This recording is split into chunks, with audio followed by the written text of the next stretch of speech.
Well, and one of the plants that I see in this mix is this one right here. It's hairy vetch. It's a biennial. It starts growing the previous fall, lives through the winter, and then puts its majority of growth on the following year and goes to seed. There is some record out there and concern that some people have that hairy vetch is actually toxic.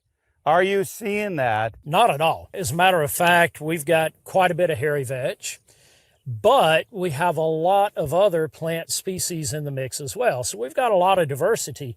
And what we have found is that the hairy vetch has never caused a problem. We've never had any cattle bloat by eating hairy vetch. We've never had any cattle experience any other kind of toxicity issues from hairy vetch.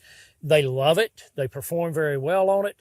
And as long as you've got plenty of diversity in the mix, the truth is you have nothing to worry about. Now, that being said, we also know of people that have had issues, particularly bloat issues, grazing alfalfa, grazing other high percentage legume pastures like clover. But again, the problem is you've either got a monoculture or you've got a very high percentage of those particular plants.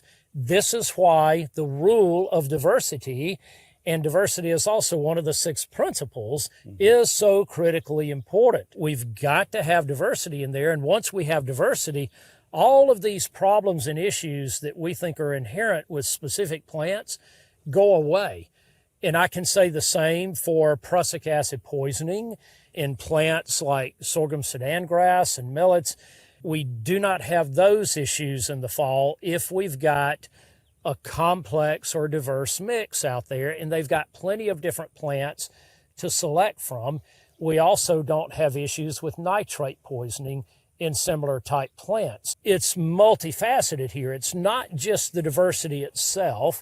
That certainly is part of it, and that dilutes out any potential issue.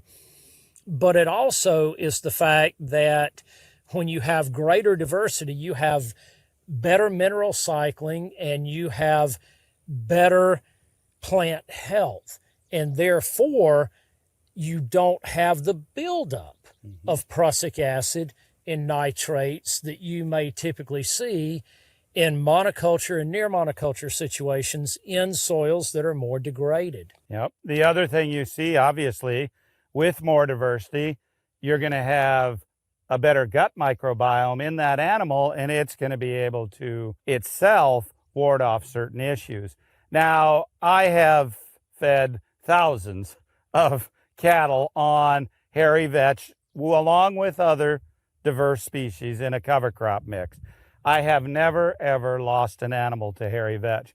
Interestingly enough, North Dakota State University did some good research on hairy vetch. Crude protein during the growing season was in the upper 20s.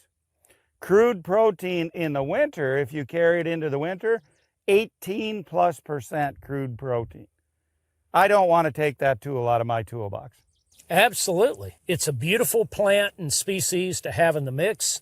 The benefits are huge. It also is a tremendous nitrogen fixer in the soil.